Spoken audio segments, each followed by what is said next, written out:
పార్లమెంట్లో ప్రభుత్వంపై అవిశ్వాసం పెట్టడం మనం సహజంగా చూస్తాం. గతంలో అనేక సందర్భాల్లో జరిగింది. ఒకసారి ప్రధానమంత్రి నరేంద్ర మోదీ ప్రభుత్వం మీద కూడా ప్రతిపక్షాలు అవిశ్వాసం ప్రవేశపెట్టాయి. కానీ ప్రభుత్వానికి సహజంగా బలం ఉంటుంది కాబట్టి ఆ అవిశ్వాసం నెగ్గదు. కానీ అవిశ్వాసం తీర్మానం పెట్టడం అనేది ప్రభుత్వాలని పడగొట్టడానికి కాదు, తమ డిసెంట్ని వ్యక్తం చేయడానికి.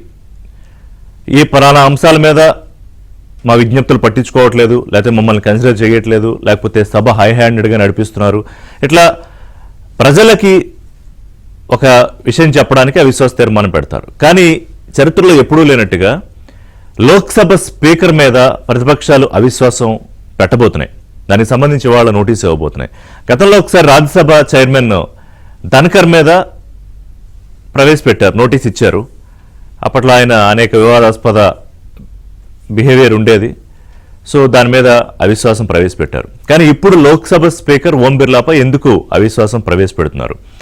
ఒకటి, రాష్ట్రపతికి ధన్యవాద తీర్మానానికి సంబంధించి ప్రసంగంలో ప్రతిపక్ష నేత కాంగ్రెస్ అగ్రనాయకుడు రాహుల్ గాంధీకి సమయం ఇవ్వట్లేదు స్పీకరు. అలాగే విపక్ష ఎంపీలను 8 మందిని సస్పెండ్ చేశారు సభ నుంచి. మొత్తం లోక్సభ సమావేశాలు మొత్తం వాళ్ళు రావడానికి అవకాశం లేదు. ఏ అంశం మీద కూడా విపక్షాలకు మాట్లాడే అవకాశం ఇవ్వట్లేదు. ప్రభుత్వం వైపునే బయాస్డ్గా స్పీకర్ బిహేవ్ చేస్తున్నారు. సాధారణంగా స్పీకరు ఇది రాష్ట్ర అసెంబ్లీలో కానీ దేశంలో కానీ అధికార పక్షం నుంచి ఉంటారు. అధికార పక్షం నుంచి గెలిచిన సభ్యుడు స్పీకర్ స్థానంలో ఎన్నిక కాబడతారు సాధారణంగా. సో కొంత ఎంత కాదనుకున్నా అధికార పక్షం వైపు కొంత మొగ్గు ఉంటుంది. కానీ మరీ బయాస్డ్గా కనిపించకూడదు. ఈసారి అది జరుగుతోందా ఓం బిర్లా విషయంలో? అందుకనే కొంత విపక్షాలు ఈసారి ఎప్పుడూ లేనట్టుగా, ఎప్పుడూ ప్రెసిడెంట్ లేదు, స్పీకర్ అడ్మిట్ చేయాల్సిన స్పీకర్ మీద, అంటే ప్రభుత్వం మీద అవిశ్వాసం పెడితే అడ్మిట్ చేయాల్సిన స్పీకర్ మీదే, స్పీకర్ స్థానం మీదే అవిశ్వాసం పెట్టడం అనేది.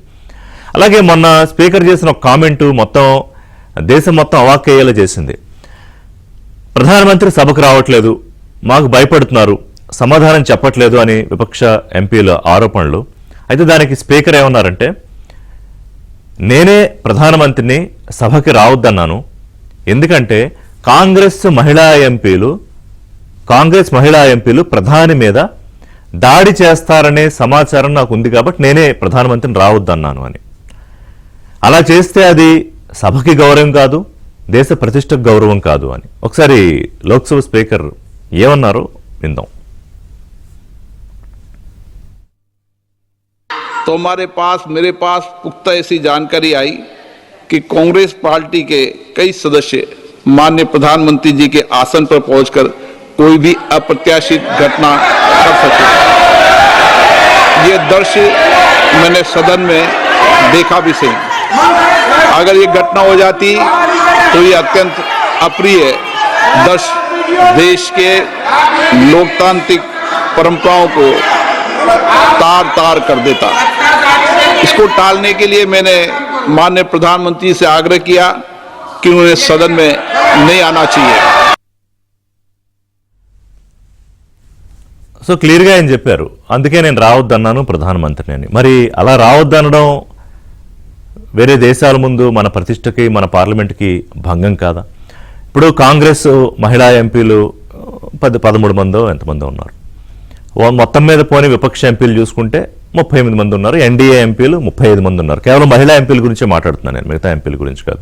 ఒకవేళ నిజంగానే దాడి చెయ్యాలి అని వాళ్ళు అనుకుంటే, దాడి చేస్తారనుకుంటే అధికార పక్షానికి సంబంధించిన ఎంపీలు ఉన్నారు, వాళ్ళు ప్రధానమంత్రికి రక్షణ కవచంగా నిలబడతారు. లేకపోతే మిగతా ఎంపీలు ఉన్నారు, మగ ఎంపీలు రక్షణగా ఉండకూడదని ఏం లేదు. అసలు ఆ విషయమే చాలా అవాక్కయ్యేలా చేసింది. కాంగ్రెస్ సభ్యులు ఒక్కసారిగా నిర్ఘాంతపోయారు. దాని మీద లోక్సభ స్పీకర్కి కాంగ్రెస్ ఎంపీలు లేఖ కూడా రాశారు ఈ అంశం మీద ప్రస్తావిస్తూ, ఇలాంటి ఆరోపణలు ఖండిస్తూ. అలాగే బీజేపీ ఎంపీ నిషికాంత్ దుబే కొన్ని ఆరోపణలు చేశారు కాంగ్రెస్ పార్టీ మీద, కాంగ్రెస్ పార్టీ ఎంపీల మీద, జవహర్లాల్ నెహ్రూ, అలాగే ఇందిరాగాంధీ, సోనియా గాంధీ, వీళ్ళందరి మీద. దానికి నేపథ్యం ఏంటంటే, రాహుల్ గాంధీ ఒక పుస్తకాన్ని, నిర్వాణే, మాజీ ఆర్మీ చీఫ్ రాసిన నిర్వాణే, ఆయన రాసిన పుస్తకాన్ని, అంటే ఇది గల్వాన్లో 2020లో గల్వాన్లో అంశానికి సంబంధించి, చైనా ఇండియా బోర్డర్ అంశానికి సంబంధించి ఆయన ఒక పుస్తకం రాస్తే అది రిలీజ్ అవ్వలేదు, పబ్లిష్ కాలేదు. అది ఎందుకంటే ఎనీ ఆర్మీ చీఫ్, ఆర్మీ ఉన్నతాధికారులు ఏ పుస్తకం రాసినా దాన్ని డిఫెన్స్ మినిస్ట్రీ దానికి యాక్సెప్టెన్స్ రావాలి, అప్రూవల్ చేసిన తర్వాత అది పబ్లిష్ అవుతుంది. సరే, దాంట్లో వివాదాస్పద అంశాలు ఉన్నాయని దాన్ని చెప్పే ప్రయత్నం చేశారు, కానీ దాని మీద పెద్ద చర్చ జరిగింది, దాన్ని మాట్లాడనివ్వలేదు. దాని నేపథ్యంలో నిషికాంత్ దుబే తీసుకొచ్చి కాంగ్రెస్ పార్టీని ఆరోపణలు చేస్తూ ఆయన కొన్ని పుస్తకాలు తీసుకొస్తే ఆయన కూడా ఖండించలేదు, ఆయన మీద చర్యలు తీసుకోలేదు అనే అంశాలతో కొంత లేఖ రాశారు. సో ఈ బడ్జెట్ సమావేశాలు ప్రారంభం అయినప్పటి నుంచి కూడా పార్లమెంటులో ఈ నరవాణి బుక్ పుస్తకం అంశం కానివ్వండి, లేకపోతే ఈ భారత్ అమెరికా ట్రేడ్ డీల్ అంశం కానివ్వండి, లేకపోతే రాహుల్ గాంధీని సభలో మాట్లాడనివ్వట్లేదని, లేకపోతే మహిళా ఎంపీలు దాడి చేస్తారని సమాచారం ఉందని రావద్దన్నానని, లేకపోతే స్పీకర్ ఈ 8 మంది సభ్యుల్ని సస్పెండ్ చేసిన అంశం మీద కానివ్వండి, ఓవరాల్గా వీటన్నిటి మీద కూడా సభ సజావుగా జరుగుతున్న పరిస్థితి లేదు. పార్లమెంటు దేశ అత్యున్నత సభ, చట్టాలు చేసే సభలో ఇలాంటి ఒక గందరగోళమైన పరిస్థితి, స్పీకర్ మీదే అవిశ్వాసం పెట్టే పరిస్థితికి ఎందుకు వచ్చింది అంటే అధికార పక్షం అంటే మోదీ వర్సెస్ రాహుల్ గాంధీ, అది ఎన్డీఏ వర్సెస్ ఇండియా బ్లాక్, మధ్యలో స్పీకర్, ప్రజలకు ఒక కాన్ఫిడెన్స్ ఇవ్వాల్సిన సభ తనే కాన్ఫిడెన్స్ కోల్పోయిందా? ఇప్పుడు దీనికి టెక్నికల్గా ఏంటంటే ఒక 14 రోజుల ముందు నోటీస్ ఇవ్వాలి, నోటీస్ ఇచ్చిన తర్వాత 10 రోజుల్లో చర్చకి తీసుకోవాలి. ఇప్పటికే 103 మంది ఎంపీల సంతకాలు తీసుకున్నారు, 103 మంది ఎంపీల సంతకాలు తీసుకున్నారు. సో అవిశ్వాసం నోటీస్ ఇవాళ తీసుకుంటారా, తీసుకోవడానికి తప్పదా, తీసుకున్న తర్వాత నిజంగా చర్చకు వస్తుందా? నేను ముందే చెప్పినట్టుగా బలాబలాలు చూస్తే ఎన్డీఏ బ్లాక్కి ఖచ్చితంగా బలం ఎక్కువ ఉంటుంది అధికార పక్షానికి, ఐఎన్డీఏ బ్లాక్కి ఈ మెజారిటీ ఉండదు కాబట్టి స్పీకర్ని వాళ్ళు తొలగించలేరు. కానీ నేను ఇందాక చెప్పానుగా ఆ డిసెంట్ వ్యక్తం చేయడానికి, ఇదిగో మా వైపున స్పీకర్ లేరు అంటే బ్యాలెన్స్డ్గా సభను నడిపించట్లేదు, కేవలం అధికార పక్షం వైపే స్పీకరు మొగ్గు చూపుతున్నారు అనే అంశాన్ని దేశం ముందు ఉంచడానికి ఇవాళ విపక్ష సభ్యులు పెట్టబోతున్నారు. సో ఈ అంశం మాట్లాడదాం. అలాగే ఇండియా ట్రేడ్ డీల్కి సంబంధించి, ఇండియా అమెరికా ట్రేడ్ డీల్కి సంబంధించి పీయూష్ గోయల్ ఒక మాట చెప్తున్నారు, జయశంకర్ ఒక మాట చెప్తున్నారు, విదేశాంగ మంత్రి, కామర్స్ మినిస్టర్. రష్యా నుంచి ఆయిల్ కొంటారా, కొనరా, లేకపోతే ఎంత దిగుబడి చేసుకుంటున్నాం మనం, దిగుమతి ఎంత చేసుకుంటున్నాం, జీరో టారిఫ్లు అమెరికాకి మనం యాక్సెప్ట్ చేసామా, ఇలాంటి అంశాల మీద కూడా చర్చ జరుగుతోంది. సో ఓవరాల్ గా అంశాల విపక్ష ఎంపీలు వాళ్ళ స్పీకర్ పై అవిశ్వాస తీర్మానానికి సంబంధించి నోటీస్ ఇవ్వబోతున్నాయి. మనతో పాటు వాళ్ళ ఏబిఎన్ బ్రేక్ఫాస్ట్ న్యూస్ లో పెంటపాటి పుల్లారావు గారు, రాజకీయ విశ్లేషకులు, సామాజిక ఆర్థిక అంశాల మీద మాట్లాడతారు. అలాగే ముళ్లపూడి రేణుక్ గారు, ఆంధ్రప్రదేశ్ బీజేపీ అధికార ప్రతినిధి, కాసేపట్లో కాంగ్రెస్ నుంచి అధ్యక్ష దయాకర్ జాయిన్ అవుతారు. నమస్కారం రేణుక్ గారు, పుల్లారావు గారు. సార్ పుల్లారావు గారు, ఈ అంశం అంటే నేను ఇంతకుముందు చెప్పినట్టుగా, correct me if I'm wrong, as per my understanding this is first ever అంటే లోక్సభ స్పీకర్ మీద అవిశ్వాసం నోటీస్ ఇవ్వబోతున్నారు. గతంలో ధన్కర్ గారి మీద ఇచ్చారు, ఆయన మీద రకరకాల అభియోగాలు ఉండేవి. సో ఇవాళ ఓం బిర్లా మీద వాళ్ళు చేస్తున్న ఆరోపణలు, అసలు ఈ పరిస్థితి ఎందుకు వచ్చింది దేశ పార్లమెంట్లో? ఒకటి ఫస్ట్ కరెక్షన్, ఫస్ట్ టైం కాదు, 3 సార్లు చేశారు. ఓకే. ఫస్ట్ స్పీకర్ ప్రసిద్ధమైన జీవి మౌలాంకర్ మీద 52లోనే చేశారు. అవునా? మేబీ నేషనల్ మీడియా కూడా they are reporting first time అని. వాళ్ళకి చేతిలో గూగుల్ కూడా ఉండి పూర్తిగా నిద్రపోతా ఉంటే మీరు నేను ఏం చేస్తాం, బాగా నిద్రపోయి ఆ టీలు తాగిస్తే ఎలాగా. సో అందువల్ల 3కి చేశారు. లాస్ట్ కాంగ్రెస్ స్పీకరు లోక్సభ బలరాం జాకర్ మీద 1987లో చేశారు, 3 ఫెయిల్ అయిపోయి. సో ఇది కొత్త కాదు. తర్వాత గత సంవత్సరంలో ఎన్ని నో కాన్ఫిడెన్సెస్, ఇంపీచ్మెంట్స్ పెట్టారు మన పార్లమెంట్ లో. మొన్న జడ్జి మీద పెట్టారా లేదా, హైకోర్టు జడ్జి మీద. ఒక 5 సంవత్సరాల క్రితం చీఫ్ జస్టిస్ ఆఫ్ ఇండియా మీద పెట్టారు కదా, దీపక్ మిశ్రా మీద, చీఫ్ జస్టిస్ ఆఫ్ ఇండియా మీద పెట్టారు ఇంపీచ్మెంట్. ధన్కర్ మీద మీరు చెప్పినట్టుగా పెట్టారు కదా రాజ్యసభలో. అలాగే ఇప్పుడు ఈ స్పీకర్ మీద పెడుతున్నారు. ఇది కొంచెం ఎక్కువ ఇంపీచ్మెంట్స్ ఇవి వచ్చేస్తే దాని విలువపోతాయి. ఇది ఒక బ్రహ్మాస్త్రం. ఒక్కసారి పెట్టారా మొత్తం దేశం షేక్ అవ్వాలి. నెలకోసారి నేను దాని మీద 2 నెలలకు ఒకసారి పెడితే ఏం వాల్యూ ఉందా చెప్పండి. అసలు నమ్మకం, వ్యవస్థల మీద నమ్మకమే పోతుంది కదా. పోతుంది. అసలు అలా వాడుకోవడం. మీ దగ్గర పోలీస్ అథారిటీస్ ఒక వ్యక్తిని జైల్లో పెట్టి ఇంటర్వ్యూ చేద్దామంటే అలా పెట్టుకోరు. ఆ విలువ అప్పుడు సరే పెట్టేశారు. ఈవేళ న్యూస్ లో వస్తాయి. తర్వాత నేను చెప్పండి, హైకోర్టు జడ్జి మీద పెట్టారు కదా 1 నెల క్రితం, మద్రాస్ తమిళనాడు. అలాగే ధన్కర్ మీద దిగిపోయిన వైస్ ప్రెసిడెంట్ మీద పెట్టారు కదా. Chief justice of India Deepak Mishra మీద పెట్టారు కదా 6 సంవత్సరాల క్రితం. ఇంకో వ్యక్తి మీద కూడా పెట్టారు, నాకు మైండ్ లో రావట్లేదు. అదే ఇది పెద్ద ఎలక్షన్ కమిషనర్ మీద పెట్టారు కదా, అవును. ఎలక్షన్ కమిషనర్ మీద. సో దీని వాల్యూ ఏంటి అది అందరూ ఆలోచించుకోవాలి. ఒకటి. 2, మీకు చిన్న విషయం చెప్తున్నా, మన పార్లమెంటు ఎన్ని ఎమ్మెల్యేలు అంతా ఎక్కడి నుంచి వచ్చారు? బ్రిటిష్ పార్లమెంట్ నుంచి వచ్చారు. మీకు తెలుసు, నాకు తెలుసు. బ్రిటిష్ పార్లమెంట్ లో ఏమున్నాయో సాధారణంగా అవన్నీ రాసి ఇక చక్కగా తయారు చేసుకొని కొన్ని మంచి పాటిస్తున్నా. అసలైన విషయం, బ్రిటన్ లో ఒక స్పీకర్ వాళ్ళ పార్లమెంట్ కి ఎలక్ట్ అవ్వాక ఒక రూల్ ఉండాలి. Once a speaker always a speaker. ఇంకా అతని మీద ఎలక్షన్ ఏవి పార్టీ పెట్టరు క్యాండిడేట్. మళ్ళీ ఇంకో మీ పార్టీ వచ్చి నా పార్టీ, అతను కంటిన్యూ అవుతాడు చచ్చిపోయే వరకు, అతను దిగిపోయే వరకు, అతను ఏదో గొడవల్లో పడితేనే. 1995కి ఇప్పుడు 130 సంవత్సరాలు బ్రిటన్ లో 13 స్పీకర్స్ ఉన్నారు వాళ్ళ పార్లమెంట్. 13 అంటే కొంతమంది చచ్చిపోయారు ఆఫీస్ లో. సో యావరేజ్ గా 12 సంవత్సరాలు 15 సంవత్సరాలు ఉంటారు, యావరేజ్ అంటారు. భారతదేశంలో 52 నుంచి ఇవాళకి 70 సంవత్సరాల్లో 18 మంది ఉన్నారు. 18. అంటే ఇప్పుడు స్పీకర్ గా ఒక వ్యక్తిని ఒక అసెంబ్లీకి ఎలక్ట్ చేశాక ఆయన కూర్చోమని, నువ్వు చాలా న్యాయంగా ఉండాలంటే ఆయన పార్టీ వాళ్ళని పీకేస్తారు కదా. నువ్వు తీసుకురావాల్సిన రిఫార్మ్ ఏంటి భారతదేశంలో? Once a speaker always a speaker. నువ్వు తెలంగాణ స్పీకర్ ఉన్నారు, ఆంధ్ర స్పీకర్ ఉన్నారు. అపోజిషన్ పార్లమెంట్ పార్టీకి కూర్చొని మళ్ళీ నెక్స్ట్ టైం మేము క్యాండిడేట్ పెట్టమంటే అతను ఫెయిర్ గా ఉంటాడు, అతనే కంటిన్యూ అవుతాడు ఏ గవర్నమెంట్ వచ్చినా స్పీకర్. ఆ కండిషన్, ఆ ట్రెడిషన్ బ్రిటన్ లో ఉన్నది. మదర్ ఆఫ్ ఆల్ పార్లమెంట్స్ అంటారు. మనం తీసుకున్న ఎగ్జాంపుల్ మరి ఇక్కడ లేదే. ఓం బిర్లా మంచోడు, చేతగానోడు నేనేమంటలేదు. ఇంకా ట్యాక్ట్ఫుల్ గా ఉండాలి, ఆయన బాగా పనిచేయాలి, ట్యాక్ట్ చూపెట్టాలి. కొన్ని విషయాల్లో ట్యాక్ట్ చూపెట్టలేదు స్పీకర్ అనే వ్యక్తి. దాని గురించి కొంచెం పర్సనల్ ట్రబుల్స్ వస్తాయి. కానీ ఆయన మీద నెక్స్ట్ టైం క్యాండిడేట్ పెట్టాం, నువ్వే కంటిన్యూ అవుతావు స్పీకర్ మీద అంటే ఇంకెవడో లెక్క పెట్టండి కొంతవరకు. సో మన సిస్టమ్ మార్చుకుంటారా? ఇలాగ నో కాన్ఫిడెన్స్ మోషన్ తీసుకొచ్చి ఎలా ఫెయిల్ అయిపోతారు కదా, రిమూవల్ అంటారు. నో కాన్ఫిడెన్స్ కాదు, వాళ్ళ డిసెంట్ ని ఎలా తెలియజేయడం మరి ఇవాళ? ఇలా తెలియజేయడం అసలు ఈ స్థితికి రాకూడదు కదా. ఈ స్థితికి రానివ్వకుండా మీరు చక్కగా ఎంజాయ్ చేస్తున్నారు కదా పదవులు, ప్రైమ్ మినిస్టర్, ఎంపీలు, ఎమ్మెల్యేలు, ముఖ్యమంత్రులు ఎంజాయ్ చేస్తున్నారు కదా, ఫుల్ పవర్ కదా మనందరి మీద. మీరు మరి ఇలాంటి సిస్టమ్స్ మీరు తీసుకురాకపోతే ఎలాగా? మీరు తేవాలి, మీకు బాధ్యత ఉన్నది. కొత్త సిస్టమ్స్ తేవాలి, కొత్త నేను చెప్పేది బ్రిటిష్ పార్లమెంట్ లో వన్స్ స్పీకర్ ఆల్వేజ్ ఆల్వేజ్. ఎందుకు చేయకూడదు? ఆ సిస్టమ్ ఇక్కడ చేస్తే అప్పుడు అడగాలేట ఏమాత్రమైనా. సో ఇలాంటి సిస్టమ్ లో నో కాన్ఫిడెన్స్ మోషన్ పెట్టారు, చాలా సింపుల్ గా కొట్టేస్తారు, అడ్మిట్ అవుతుంది, 14 రోజులు ఇవన్నీ మామూలే, కొట్టేస్తారు. దీనివల్ల ఆ no confidence removal clause power పోయింది కదా, పవర్ పోయింది కదా. అంటే కానీ దేశం మొత్తం చర్చ జరుగుతుంది. దేశం మొత్తం దీని మీద ఎందుకు పెట్టారు ఏంటి, నిజంగానే రాహుల్ గాంధీని మాట్లాడారు లేకపోతే హై హ్యాండెడ్ గా బిహేవ్ చేస్తుందా అని ఒక చర్చ జరుగుతుంది కదా దేశవ్యాప్తంగా. కరెక్ట్. 24 గంటలే ప్రతి వార్తకి, లైఫ్ అంతా 24 గంటలు.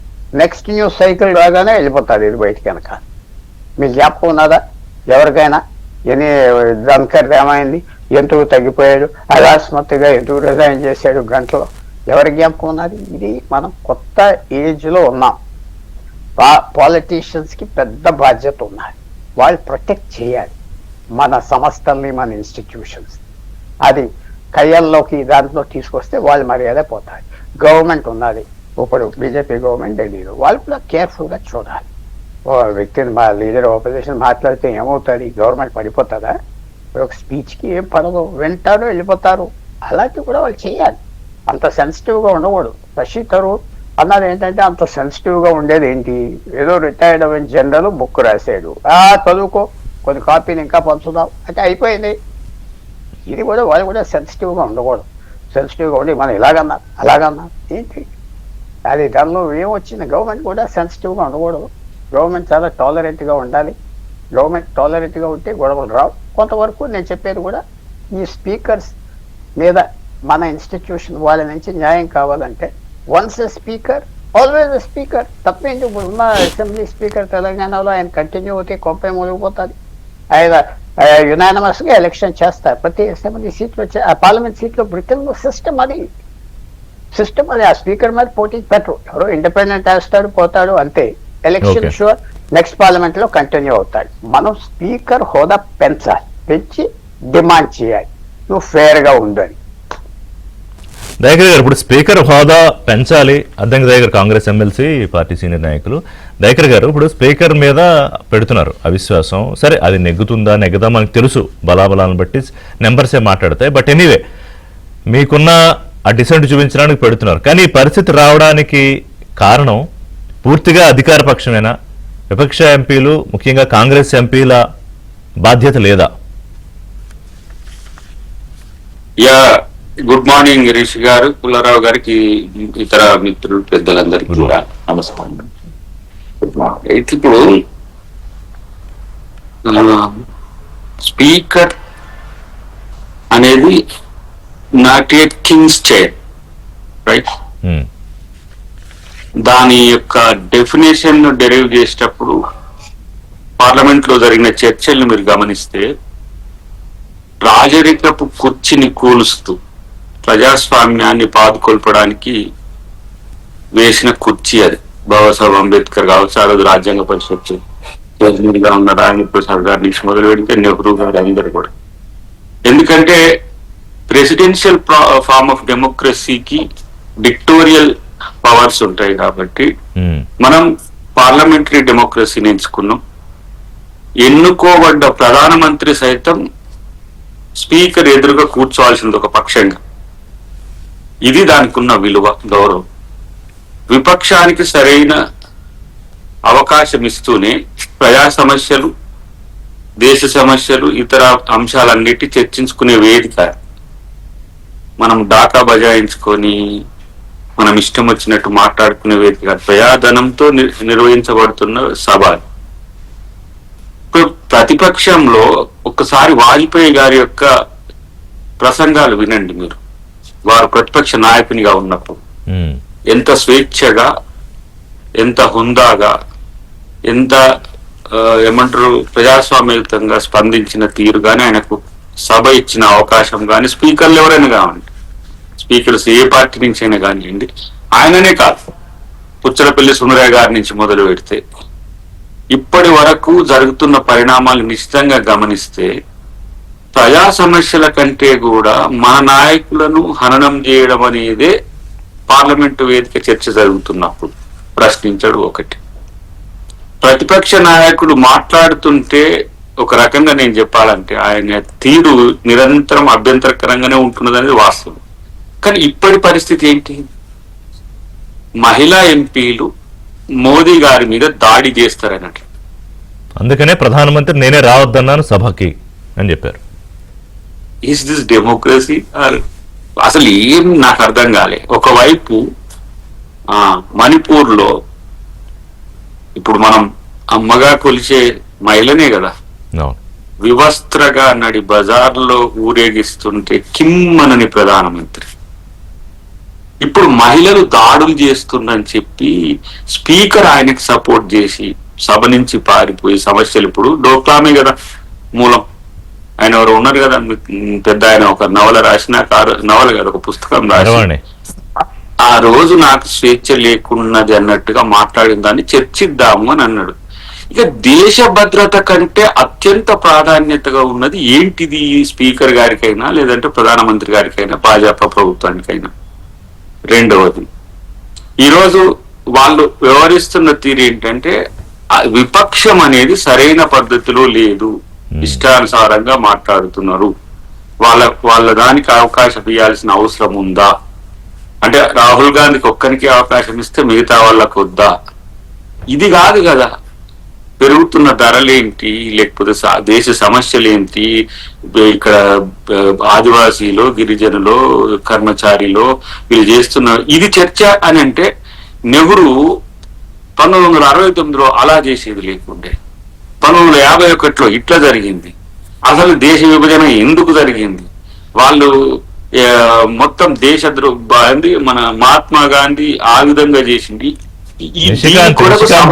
పుస్తకాలు తెచ్చి 6 పుస్తకాలు నెహ్రూ, ఇందిరాగాంధీ, సోనియా గాంధీ, కాంగ్రెస్ మీద పెట్టాడు కదా ఆయన మొత్తం అంతా. బీజేపీ. ఇప్పుడు అదే చర్చ అయితే డెఫినెట్ గా అందరి చర్చించుకుందాం. కారణం ఏంది? ఒక దేశ అంతర్గత భద్రతకు సంబంధించిన అంశంలో చైనా వ్యవహరిస్తున్న తీరును చర్చించడానికి ఇబ్బందికరంగా మారితే ప్రతిపక్ష నాయకుడు మీకు ఇబ్బంది అనిపిస్తే అనుకోవచ్చు. కానీ మహిళలంటే గౌరవం ఉన్నట్టుగా భావించే భాజపా లేదంటే ఆర్ఎస్ఎస్ మిత్రులు ఈ రోజు ఆ ఎంపీలు దాడి చేస్తారని చెప్పి స్వయంగా స్పీకర్ గాని, ప్రధానమంత్రి గాని, రాష్ట్రపతి గాని, సుప్రీంకోర్టు న్యాయమూర్తి గాని ఎవరైనా వాళ్ళు రాజ్యాంగం దృష్టిలో సమానమైన వ్యక్తులే. రాజ్యాంగాతీతులు, రాజ్యాంగానికి మించిన ఏదో ఉండదు. ఇది ఎందుకంటే ఇది ప్రజాస్వామ్యం. వాళ్ళు అనుకుంటున్న పాత రాజరికం కాదని ముందే చెప్తున్నాను. ఎందుకంటే ఆ చైర్ అనేది democratic chair more than British. ఎందుకంటే మీరు చూడండి కొన్ని కామన్వెల్త్ స్టేట్స్ లో బ్రిటిష్ క్వీన్ కు చైర్ వేసి ఉంచుతారు. ఆ చైర్ మీద ఎవరు కూర్చోరు. ఆమె ఉన్నా లేకపోయినా సరే ఆమె చైర్ అది హర్ ఎక్సలెన్సీ ఆర్ మెజిస్ట్రీ అని పెట్టేదో ఏ దేశానికి సంబంధించి. కానీ మన దగ్గర అది ఉండదు. రాష్ట్రపతి సైతం రాజ్యాంగం పరిధిలోనే వ్యవహరించాల్సిన పరిస్థితి ఉంటుంది. రాజ్యాంగ అతీతంగా స్పందించినట్టుగా మా పుల్లారావు గారికి కనిపించకపోతే నేనేం చేయలేదు. ఎవరు మా బీజేపీ మిత్రులు ఎవరు ఉన్నారో వాళ్ళకి కనిపించకపోతే మహిళలు దాడి చేస్తారని మోదీ గారిని రానియనని నేనే చెప్పినాను స్పీకర్ అంటే. నాకున్న బలం ఏంది?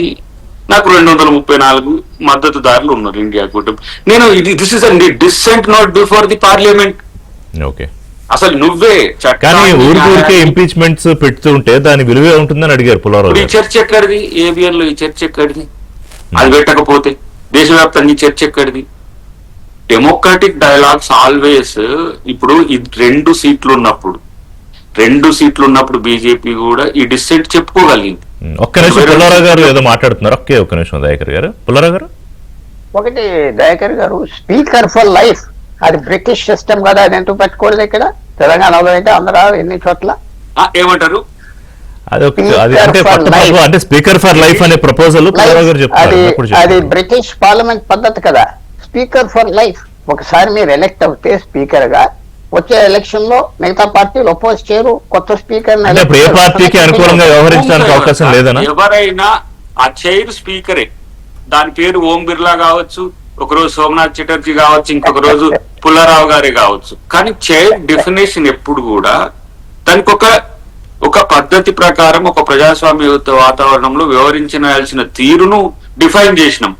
అది కాదని మేము ఇచ్చే వాటిని అన్నింటినీ కూడా పక్కన పెట్టేసి చర్చకు రానియకుండా దాన్ని ఇంకా ఒక్కోసారి మన స్పీకర్ గారి వ్యవహారం ఎట్లా ఉంటుంది అంటే మాట్లాడి తప్పు నువ్వు కూర్చో అని దబాయించినట్టు ఉంటుంది. ఇది కాదు కదా. అట్లా ఉండే తిరుగుంటారు. స్పీకర్ గారు ఎందుకు బీజేపీ ఎంపీగానే ఉంటారు కదా, వారి పక్షం వచ్చి కూర్చోవచ్చు కదా. ఇక మరి ఎవరికి చెప్పుకోవాలి? ఆ స్పీకర్ అనే ఒక మహోన్నతమైన చైర్ కు విలువను లేకుండా చేసినప్పుడు నేను ఎవరికి చెప్పాలి? సుప్రీంకోర్టు ఒక ఎంపీ సుప్రీంకోర్టుకు పోయి చెప్పగలుగుతాడా? లేకపోతే ఒక ఎంపీ లేకపోతే రాష్ట్రపతికి పోయి చెప్పాలనా? ఇది అందరు వచ్చి ఉండేది దాంట్లోనే. రాష్ట్రపతి సైతం వచ్చి అక్కడ ఉండాల్సిన పరిస్థితే కదా, ఆడ చెప్పుకోవాల్సిందే. ఇప్పుడు టెంపుల్ ఆఫ్ ది డెమోక్రసీ అని పార్లమెంట్ ఎందుకంటారు? అక్కడనే చర్చలు జరుగుతాయి, అక్కడనే విన్నపాలు ఉంటాయి, అక్కడనే పరిష్కారాలు ఉంటాయి. మరి అలాంటప్పుడు నా వాయిస్ కి వాల్యూనే లేనప్పుడు, ఇండియా కూటమికి మద్దతుదారులు ఒక 234 మంది ఎంపీలు ఉన్నప్పుడు మరి నీకు ఇక 35-40 తక్కువ ఉన్నాయి కాబట్టి నువ్వు చెప్పే మాటకు విలువ లేదు అని చెప్పి అంటే మనం ఏం చేద్దాం? మరి ప్రతిపక్ష నేతని మాట్లాడనివ్వకపోతే సభలో ఎలాగా? కాంగ్రెస్ మహిళా ఎంపీలు ప్రధానమంత్రి మీద దాడి చేస్తారని స్పీకరే ప్రత్యక్షంగా చెప్పడం ఏంటి? ఏం జరుగుతోంది పార్లమెంట్ లో? ఇవాళ మరి సభాపతి మీదే అవిశ్వాసానికి సిద్ధమయ్యారు విపక్షాలు. ముందుగా నమస్కారం అందరికీ. ఋషి గారు, ముందుగా మీకు అభినందనలు. ఎందుకంటే మన తెలుగు రాష్ట్రాల్లో, తెలుగు మీడియాలో ముఖ్యంగా మన దేశ రాజకీయాల గురించి దాదాపు చర్చలు కనుమరు అయినటువంటి సందర్భంలో ఈ రోజు దేశ రాజకీయాలు, పార్లమెంట్ లో జరుగుతున్నటువంటి అంశాల పట్ల మీరు చర్చ పెట్టడం అనేటువంటిది నిజంగా మిమ్మల్ని అభినందిస్తున్నాను. మరిన్ని కనీసం మీరు వారానికి ఒక రోజు దేశ రాజకీయాల పట్ల పెట్టాలి. ఎందుకంటే మన తెలుగు రాష్ట్రాల్లో ప్రజలకు కూడా దేశంలో జరుగుతున్నాయి తెలియాలండి, కేవలం మన రాష్ట్రాల్లో జరుగుతున్నవే కాదు. కాబట్టి మీకు అభినందనలు తెలియజేస్తూ, మరి ముఖ్యంగా ఈ రోజు పెట్టినటువంటిది చూసాం. ఇంతకు ముందు మాట్లాడిన పెద్దలు చెప్పిన విన్నాను. ఇప్పుడు పార్లమెంట్ లో మనకు ఒక ప్రొసీడింగ్స్ ఉన్నాయి, పార్లమెంటరీ ప్రొసీడింగ్స్ ఉన్నాయి, పార్లమెంటరీ ప్రాక్టీసెస్ ఉన్నాయి, పార్లమెంటరీ ప్రెసిడెంట్స్ ఉన్నాయి. ఇవన్నిటినీ పక్కన పెట్టి ఈవేళ ఉన్నటువంటి సందర్భం ఏంటి? రాష్ట్రపతి గారి ప్రసంగం మీద మనం మోషన్ ఆఫ్ థ్యాంక్స్ మీద మాట్లాడాలి. డెఫినెట్ గా లీడర్ ఆఫ్ అపోజిషన్ మాట్లాడాలి, అన్ని పార్టీల సభ్యులు మాట్లాడతారు, చివరిగా ప్రధానమంత్రి గారు కూడా దానికి రిప్లై ఇవ్వటము అనేటువంటిది అది మనకు ఉన్నటువంటి ఒక సాంప్రదాయం. కానీ ఇవాళ జరిగినటువంటి పరిస్థితి చూస్తా ఉంటే ఎక్కడా కూడా లీడర్ ఆఫ్ అపోజిషన్ కి అవకాశం ఇచ్చినప్పుడు వారు రాష్ట్రపతి ప్రసంగం మీద మాట్లాడలేదు. పోనీ మన బడ్జెట్ ఇవాళ మొన్న నిర్మలా సీతారామన్ గారు ప్రవేశపెట్టినటువంటి బడ్జెట్ ఈ దేశానికి ఒక గేమ్ చేంజర్ బడ్జెట్. ఇది అసాధారణమైనటువంటి ఒక హిస్టారికల్ బడ్జెట్.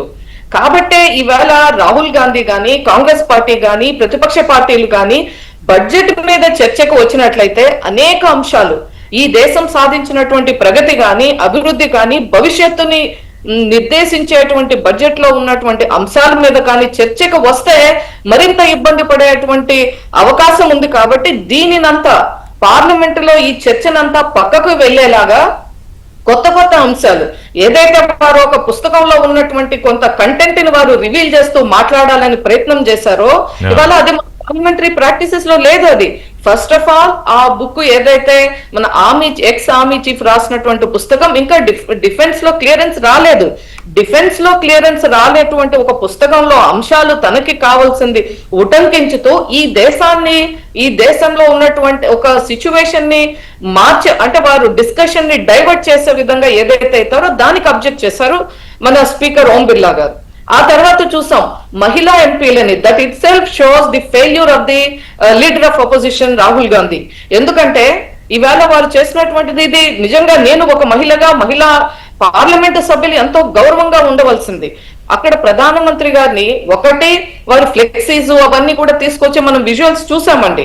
వీరందరూ కూడా ఒక కాన్స్పిరసీ లాగా ముందరే అంతా కూడా ప్రీ ప్లాన్డ్ గా ఎవరు ఎప్పుడు ఎక్కడ ఎలా ఏం చేయాలి అనేటువంటిది వారు అంతా కూడా చేసి మన పార్లమెంట్ కరెక్ట్ గా 5 గంటలకి మోడీ గారు వచ్చేటువంటి సమయానికి 5-10 నిమిషాల ముందర సడన్ గా ఎవరికి తెలియదు అధికార కూటమిలో ఉన్న వాళ్ళకి ఏం జరుగుతుంది అని.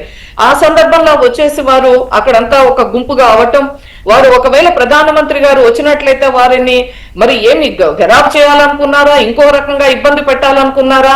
వారు చూడండి దీని వెనకాల ఒకవేళ మనం ప్రధానమంత్రి గారు ఆ రోజు అక్కడికి వచ్చి ఉండుంటే ఏదైనా జరిగితే అప్పుడు ఇమీడియట్ గా ఏం చేస్తాం, మహిళా మార్షల్స్ ని పిలుస్తాం, వాళ్ళందరినీ బయటికి తీసుకెళ్తారు. కానీ ఆ సందర్భంలో ఏదైనా అవాంఛనీయమైనటువంటి సంఘటన జరిగి ఉంటే ఇవాళ దాన్ని దేశవ్యాప్తంగా చూపించి ఒక రకమైనటువంటి చర్చ లేవనెత్తాలి అనేటువంటి ఉద్దేశంతో చేసినటువంటిదే మొన్న జరిగినటువంటి. ఇప్పుడు కాదు వెల్లోకి వస్తారు, ఫ్లెక్సీలు చూపిస్తారు, ఇవన్నీ రెగ్యులర్ గా జరిగే ప్రాక్టీసెస్ కదా రేణు గారు. కానీ ప్రధానమంత్రి మీద మహిళా ఎంపీలు దాడి చేసే సాహసం అంటే ఎట్లా చేస్తారు? దాడి మీదకెళ్ళి కొడతారా ప్రధానమంత్రిని? ఏమన్నా కొడతారు అని కాదు, వారికి ఉన్నటువంటి సమాచారాన్ని వారు చెప్పారు, దాని మూలంగా రావద్దు అని చెప్పి స్పీకర్ గారు ప్రధానమంత్రి గారిని కోరటం జరిగింది. అది కూడా మన దేశ ప్రతిష్టకు భంగమే కదా. ఇప్పుడు ఆ స్టేట్మెంట్ వేరే మీడియాలో వేసి వేరే దేశాల్లో ఇది భారతదేశంలో పార్లమెంట్ పరిస్థితి, ప్రధానమంత్రికి రక్షణ లేదని అనరా?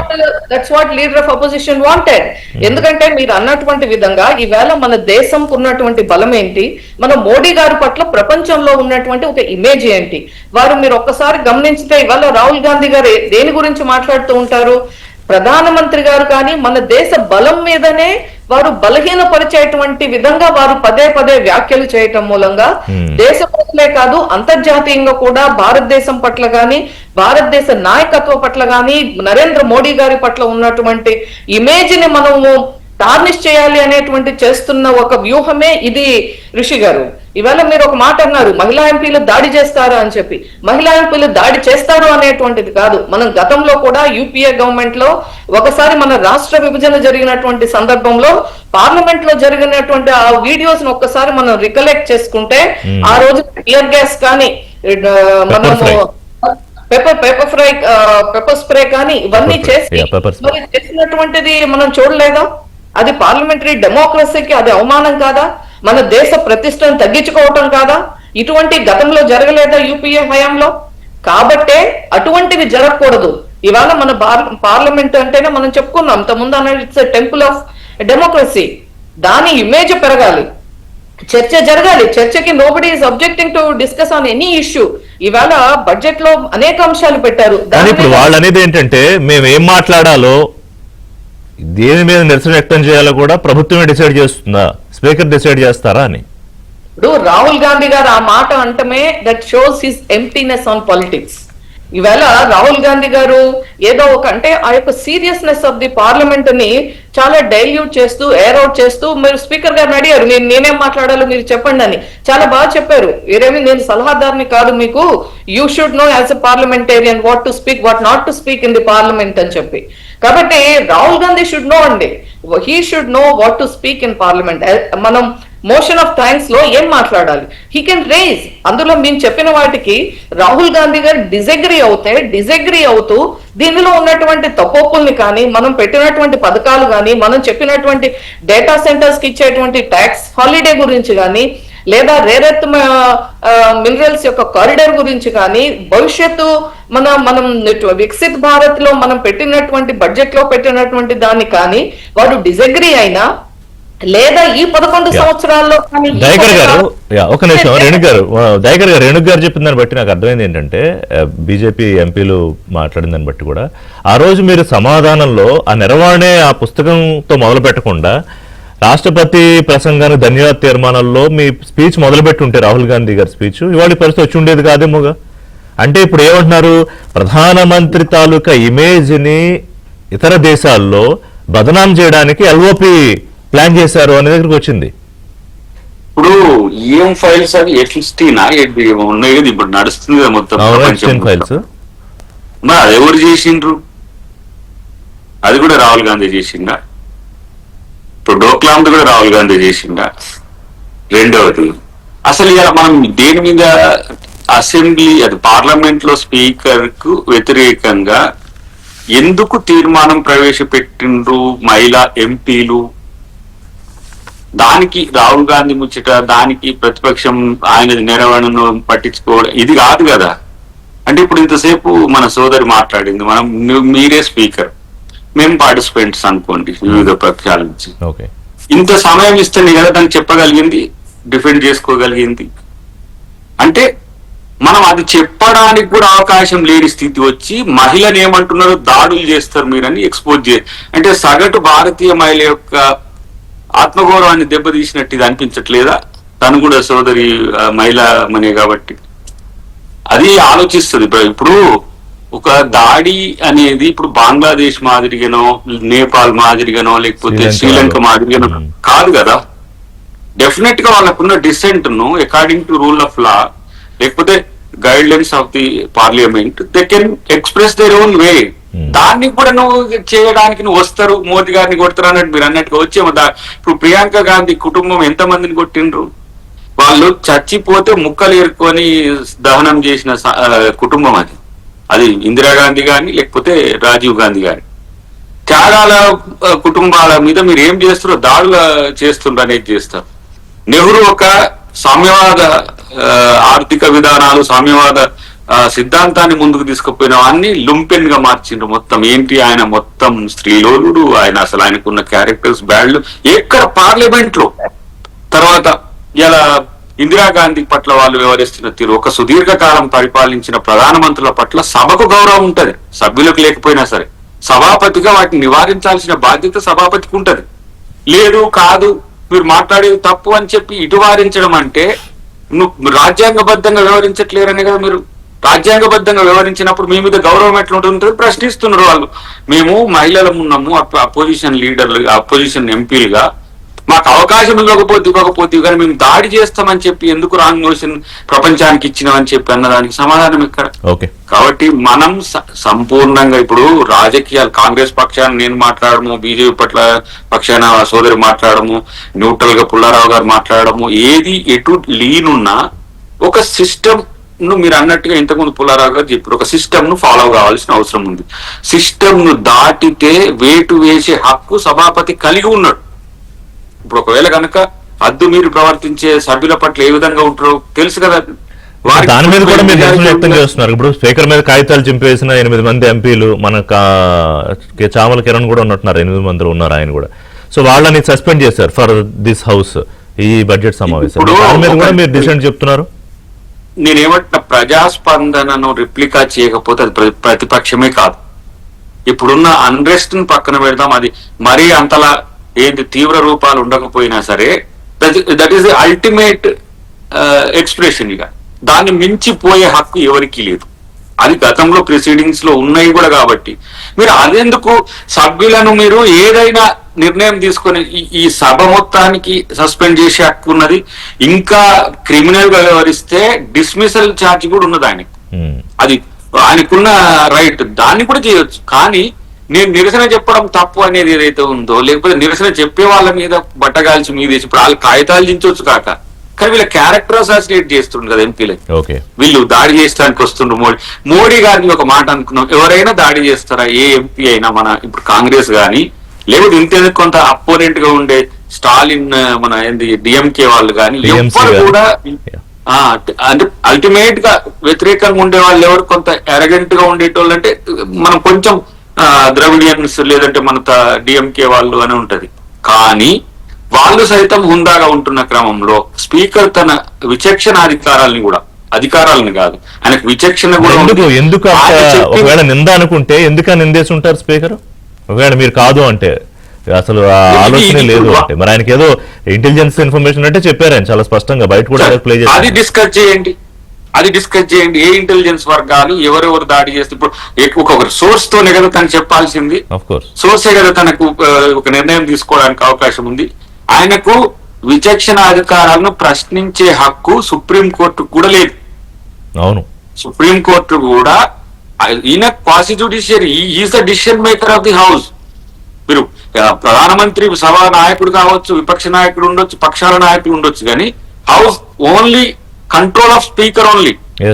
ఎట్లా నువ్వు ఒక పెద్ద మనిషి లెక్క అందరిని వ్యవహరించి, ఇప్పుడు ప్రేమ ఉంటదండి. బీజేపీ అంటే ప్రేమ ఎందుకు ఉండదు? ఆయన బీజేపీ ఎంపీగా గెలిచిండు కాబట్టి ఆ పక్షం ఆయనకు ఒక లోపల ఇంటర్నల్ గా ఉంటది.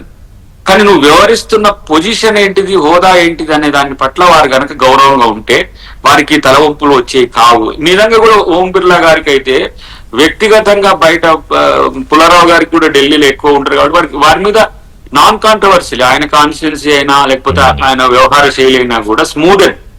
ఆయన ఓ పెద్ద ఎవరినో హర్ట్ చేయాలి, కొంతమంది ఏదో ఇన్సల్ట్ చేయాలనే తీరు కూడా ఆయనది కాదు. కానీ మీరు ప్రభుత్వ ఒత్తిళ్లకు లోన్ అవుతున్నారు స్పీకర్ గారు అని చెప్పి వాళ్ళు మాట్లాడదాం. పుల్లారావు గారు ఏం చెప్తారు బ్రేక్ తర్వాత? నిజంగానే ప్రభుత్వం స్పీకర్ మీద అంత ఒత్తిడి చేస్తోందా? ప్రతిపక్షాలను అసలు మాట్లాడనివ్వద్దు, ముఖ్యంగా రాహుల్ గాంధీని అసలు మాట్లాడనివ్వద్దు అని ఏమన్నా చెప్పారా? చెప్తే ప్రభుత్వం చెప్పిన మాట స్పీకర్ వింటారా, లేదా నిజంగానే వన్ సైడ్ గా వ్యవహరిస్తున్నారా అని ఇందాక పుల్లారావు గారు చెప్పినట్టుగా 1954లోనే మొట్టమొదటిసారిగా గణేష్ వాసుదేవ్ ఆయన స్పీకర్ గా ఉన్నప్పుడు ఈ నోటీసు రిసీవ్ చేసుకున్నారు. అలాగే సర్దార్ హుకుమ్ సింగ్ 1966లో, 1987లో డాక్టర్ బలరాం జఖార్, ఇప్పుడు ఓం బిర్లా. సో పుల్లారావు గారు, ఇప్పుడు చర్చలో ఏంటంటే స్పష్టంగా ఆయన బీజేపీ ఎంపీ కాబట్టి ప్రభుత్వం చెప్పినట్టు వింటున్నారా? అదే ఇప్పుడు దయాకర్ గారు చెప్పారంటే ఆయనకు వ్యక్తిగతంగా పెద్దగా ఇంతకుముందు ఎలాంటి అపవాదులు ఆయన మీద లేనప్పటికీ ఆరోపణలు ఈసారి ఇంత అవుట్రేట్ గా ఎక్స్పోజ్ అయిపోతున్నారు, ఎక్కడ అవిశ్వాసం ఎదుర్కొనేదాకా అని. ఒకటే దయాకర్ గారు noted personality. I know well. Renuka గారు కూడా నాకు బాగా తెలుసు, చాలా ఎక్స్పీరియన్స్ పాలిటీషియన్ ఆమె, చాలా ఎక్స్పీరియన్స్. బట్ వన్ థింగ్ మీ దృష్టికి తీసుకొస్తున్నా, లోక్సభ రాజ్యసభలో ఎవరు నడుపుతారు? స్పీకర్ ముందర కూర్చుంటాడు, వెనకాల వాడు వచ్చి చిట్స్ ఇస్తా ఉంటాడు కదా, ఒకడు ప్యూన్స్ చూశారు కదా, చిట్స్ ఇస్తారు, చెవులు విస్పర్ చేస్తారు. వెనకాల నుంచి బ్యాక్గ్రౌండ్ రన్ చేసేది secretary general, Lok Sabha secretary general, Rajya Sabha. వాళ్ళు ఇక అన్ఫార్చునేట్ గా చెప్తున్నా, ఈ 10 సంవత్సరాలు బట్టి బయట వాళ్ళని తీసుకొచ్చి సెక్రటరీ జనరల్స్ గా పెడుతున్నారు. అప్పుడు వరకు ఏముండేది? అంటే బయట వాళ్ళు అంటే ఇప్పుడు లోక్సభ సెక్రటరీ జనరల్ ఎవరు? Retired IAS officer. Rajya Sabha secretary general ఎవరు? ఒక ఇన్కమ్ ట్యాక్స్ కమిషనర్. వాళ్ళకి చెడ్డోళ్ళకి చాలా మంచోడు, కానీ వాళ్ళకి ఆ ట్రెడిషన్ సాంప్రదాయం ఏం తెలుసు? ఏ ఎంపీలు తెలుసు వాళ్ళకి? ఎవరు తెలుసు? నాకు స్పష్టంగా తెలుసు. సోమనాథ్ చటర్జీ ఉన్నప్పుడు లోక్సభ సెక్రటరీ జనరల్ మిస్టర్ ఆచార్య అని కాన్స్టిట్యూషనల్ ఎక్స్పర్ట్, ఆయన ముందర కశ్యప్, వాళ్ళందరూ ఎంపీలు తెలుసు. వాళ్ళు 20 సంవత్సరాలు 30 సంవత్సరాలు పార్లమెంట్ లో ఉండి, చాలా మంది రామ్ విలాస్ పాస్వాన్ లాంటి వాళ్ళు 30 సంవత్సరాలు చేసిన వాళ్ళు వాళ్ళ ముందర వచ్చి కూర్చుని నోట్స్ రాసుకుని వెళ్ళే వాళ్ళకి అది కవర్ చేసేవారు. ఇలా చేయండి, అలా చేయండి అని చెప్పి చేసేవారు. ఇప్పుడు మీరు సడన్ గా మీరు ఎవరో సడన్ గా మిమ్మల్ని సెక్రటరీ జనరల్ లోక్సభ చేస్తే మీరేం చేయగలరు? ఎంత ఇంటెలిజెంట్ మ్యాన్ అయినా ఆ ట్రెడిషన్, ఆ సంప్రదాయం వాళ్ళు రన్ చేస్తారు. నువ్వు కూర్చొని రన్ చేయమని చెప్పాలి. నువ్వు పైలట్ కి డైరెక్షన్ ఇస్తా ఉంటే ఇలాగా వెనకాల నుంచి కింద నుంచి, అది చాలా పొరపాటు అయిపోయింది. మీరు ఆలోచించండి, అక్కడ ఇద్దరు మిత్రులు కూడా ఆలోచించాలి. ఎక్కడైనా బయట వాళ్ళని తీసుకొస్తే తీసుకురావు, కానీ వాళ్ళకి ఆ అనుభవం, ఆ సమస్య ఏంటి, ఆ సమస్య ఎలా పనిచేస్తుంది, లోపాలేంటి, బలాలేంటి ఏం తెలుసు. ఇప్పుడు ఇన్కమ్ ట్యాక్స్ కమిషనర్ అతనికి ఇంకో పదవి ఇవ్వని మీకు అంత ముద్దుగా ఉంటే గవర్నర్ చేయండి, సెక్రటరీ జనరల్ రాజ్యసభ. ఎవరు తెలుసు అతనికే? ఎప్పుడు పార్లమెంట్ హౌస్ లో అడుగు పెట్టని వ్యక్తి 3 సంవత్సరాల క్రితం వచ్చి సెక్రటరీ జనరల్ చేశారు. లోక్సభ సెక్రటరీ. చాలా ఈ సిస్టమ్ నడిపేది ఎవరు? ఒక మంచి చీఫ్ సెక్రటరీ ఉంటే, ఒక మంచి డీజీపీ ఉంటే అంత స్మూత్ గా వెళ్ళిపోతుంది కదా. ఆ మాట ముఖ్యమంత్రి వింటే స్మూత్ గా వెళ్ళిపోతారు. వాళ్ళకి అనుభవం 30 సంవత్సరాలు ప్రతి సిచ్యువేషన్. అది మెయిన్ ఫాల్ట్. ఈ బడ్జెట్ సమావేశాల్లో పుల్లారావు గారు ఈ అంశం అంటే దాడి అంశం, మహిళా ఎంపీలు, రాహుల్ గాంధీ మాట్లాడడం పక్కన పెడితే, ఈ trade deal, India US trade deal అంశం, వీటిలో కూడా కొంత ప్రభుత్వమే కాస్త కన్ఫ్యూజన్ లో ఉందా? అంటే అది సభలో ప్రకటించాల్సింది బయట ప్రకటించడం, పార్లమెంట్ లో మాట్లాడనివ్వట్లేదు కాబట్టి బయట మాట్లాడామని పీయూష్ గోయల్ చెప్పడము, తర్వాత పీయూష్ గోయల్, జైశంకర్ అది ఆయనకు సంబంధించింది, దీనికి సంబంధించింది రష్యా వ్యవహారంలో ఆయన చెప్తారని కొంత ఆ గందరగోళం కూడా ఉందా? 3 పాయింట్స్ చెప్తాను. మన్మోహన్ సింగ్ 2008లో న్యూక్లియర్ డీల్ తీసుకొచ్చినప్పుడు వామపక్షాలు వెళ్ళిపోయారు, ఓడిచ్చేయాలి. బీజేపీ కూడా వ్యతిరేకించారు. అప్పుడు ఓడి దింపేయాలి ప్రభుత్వాన్ని. కానీ మన్మోహన్ సింగ్ రాయలాగా నిలబడ్డాడు. అప్పుడు రాహుల్ గాంధీ అన్న మాట చాలా పెద్ద మాట. మన్మోహన్ సింగ్ చాలా గొప్పడు, పదవి పోతానికి ఒప్పుకుంటున్నాడు, కానీ భారతదేశానికి డీల్ కావాలంటున్నాడు. అతను సపోర్ట్ చేద్దాం పోతే గవర్నమెంట్. 2008లో ఆ Rahul Gandhi I admire very much. అలాగే ఇప్పుడు ఈ డీల్ వచ్చేటప్పటికి చాలా మంచి deal. Russian oil last month కి ఈ మంత్ కి 20% తగ్గించాం. అండర్స్టాండింగ్ ఏంటి, అమెరికాతో మెల్లిమెల్లిగా తగ్గిస్తా 6 నెలలు, అంతట్లో యుద్ధం అయిపోతుంది. చాలా మంచి డీల్ ఇది. అది ఎవరు పీయూష్ గోయల్ బ్రిలియంట్ గా చేశారు, అతి బ్రిలియంట్ గా చేశారు చెప్పాలంటే. అది మనం టైం ఉంటుందో లేదు కాబట్టి చెప్తున్నా, మంచిది. ఆంధ్ర తెలంగాణకి ఇది ఒక అద్భుతమైన డీల్. వ్యవసాయం మీకు ఎక్కడో బాదాం ఇంపోర్ట్ చేస్తే, పిస్తాస్ ఇంపోర్ట్ చేస్తే, ఆ వాల్నట్స్ ఇంపోర్ట్ చేస్తే దయాకర్ గారికి ట్రబుల్ ఏంటో నాకే అర్థం అవట్లేదు. కానీ ఆ డీల్ గురించి పార్లమెంట్ లో చెప్పాలి కదా, బయట చెప్పడం ఏంటి, లేదా ట్రంప్ చెప్తే మేము తెలుసుకోవడం ఏంటి అని. ఇంకా సంతకం పెట్టలేదు. అది ఆ లిబర్టీ ఇవ్వాలి. సంతకం పెట్టాక డీల్ చేస్తారు. 90% మంచి ఉంటుంది, 10% బాగోదు. యాపిల్స్ ఇంపోర్ట్ చేయాలని ఇన్సిస్ట్ చేశారు ఎవరో ట్రంప్. తప్పదు. మనం ఎంత ఎక్స్పోర్ట్ చేస్తున్నాం వాళ్ళకి, టెక్స్టైల్స్ కి, మెరీన్ ప్రొడక్ట్స్ కి అంతా తగ్గించారు కదా. ఇవాళ ఐటమ్ వచ్చింది బంగ్లాదేశ్ కి, ఏదో మళ్ళీ చేశారంటే బంగ్లాదేశ్ కి అమెరికన్ దూది తీసుకొచ్చి బట్టలు చేస్తే డ్యూటీ లేదన్నారు. మనం చేస్తే మనకి ఇది చాలా మంచి డీలు. పరిస్థితులు మనకు కలిసి వచ్చింది. యూరోపియన్ డీల్ తర్వాత మనం జయశంకర్, పీయూష్ గోయల్ చేసేది ఏంటి, ఆయిల్ డీల్ మీద వాళ్ళ అండర్స్టాండింగ్ వచ్చింది అమెరికాతో. మేము ఒక్కసారే తగ్గించదాం, 6 నెలలు 7 నెలల్లో మెల్లిగా తగ్గిస్తాం. రష్యన్ గవర్నమెంట్ కూడా చెప్పారు, మేము చచ్చిపోలేము, మీ గురించి 4 సంవత్సరాలు భరించాం, ఎంజాయ్ చేసాం, బై సాఫ్ట్ డివోర్స్ అంటారు, మెల్లిగా చేసుకొని పోతాం. తప్పే కూడా రిషి గారు లేదంటే డీల్ మీద కూడా ప్రభుత్వం వైపు మీరు విమర్శ చేశారంటే ప్రభుత్వం వ్యవహరించిన తీరు మీద, అంటే అన్ని అంశాలు ఇవాళ స్పీకర్ మీద అవిశ్వాసం పెట్టడం విషయంలో మాట్లాడనివ్వకపోవడం ఒక అంశము, ఏ అంశం మీద మాట్లాడాలి అని వాళ్లే చెప్తారా అని ఒక అంశము, దాంట్లో ఇవి కూడా ఉన్నాయి. ఇప్పుడు వాణిజ్య శాఖ మంత్రి గారు పీయూష్ గోయల్ గారు, తర్వాత ఎక్స్టర్నల్ మినిస్టర్ మనోడు జయశంకర్, ఇది సందర్భం వచ్చింది కాబట్టి నేను ఒకటి మీకు ప్రస్తావన తేవాలి.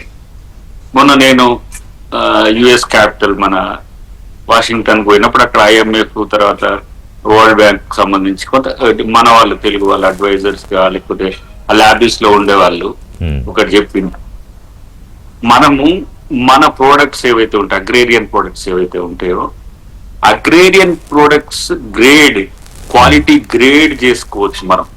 మనం నేరుగా అమెరికాతోనే చేసుకోవచ్చు.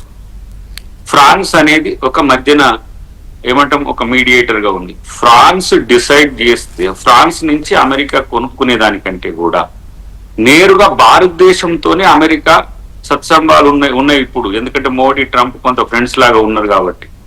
ఈ గ్రేడింగ్ కు సంబంధించి ఆయన జయశంకర్ గారి మీద వస్తున్న విమర్శ ఏంటంటే కనీసం ఇంటర్ లింకేజ్ కూడా లేదు. ట్రేడింగ్ లో కూడా అమెరికా చెప్పింది లేకపోతే వాళ్ళు అనుకున్నది దాని మీద కనీసం తర్కం కూడా చేస్తలేడు ఆయన, ఎనాలిసిస్ కూడా చేస్తలేడు. దానికి ప్రాఫిటబిలిటీ ఏంది ఇండియాకి అనే దాన్ని కూడా చూస్తలేడు అనే ఒక విమర్శ. నేను ఆశ్చర్యపోయిన, మనకేంది ఇప్పుడు మనకాడ పండే పంటల్లో స్పైసెస్ చాలా ఇతర దేశాలకు, ప్రపంచంలో ఉండే దేశాల కంటే చాలా క్వాలిటేటివ్ స్పైసెస్ మన దగ్గర ఉంటాయి. పేటెంట్ ఎవడన్నా తీసుకొని కావచ్చు. గ్రేడింగ్ లో మనం ఎందుకు మనం మెసేజ్ చేసుకోలేకపోయినా మన దానికి ఇంతవరకు లేదు. ఇట్లాంటి వాణిజ్య ఒప్పందాల ఇప్పుడు కాంగ్రెస్ పార్టీ అభ్యంతరం ఒకటి ట్రేడ్ డీల్ విషయంలో ట్రంప్ చెప్పడం అదొకటి, రెండోది అసలు డీల్ కి సంబంధించి విధానపరమైన నిర్ణయాలు దాంట్లో ఉన్న అంశాల విషయంలో కూడా క్లారిటీ లేదనా, అంటే నాలెడ్జ్ పూర్తిగా ఇవ్వట్లేదనా ప్రతిపక్షాలకి? అసలు ఆయన నిజంగా వారి గురించి జయశంకర్ గారి గురించి కొంత తెలుసు నాకు, నేను చాలా మంది మిత్రులతో కూడా కనుక్కున్నా గానీ అసలు అంతర్జాతీయంగా వస్తున్న మార్పుల్లో భారతదేశం వాళ్ళు ఒకవైపు విశ్వగురు కావాలని కోరుకుంటారు బీజేపీ మిత్రులు, మనం కూడా కోరుకోవాల్సిందే.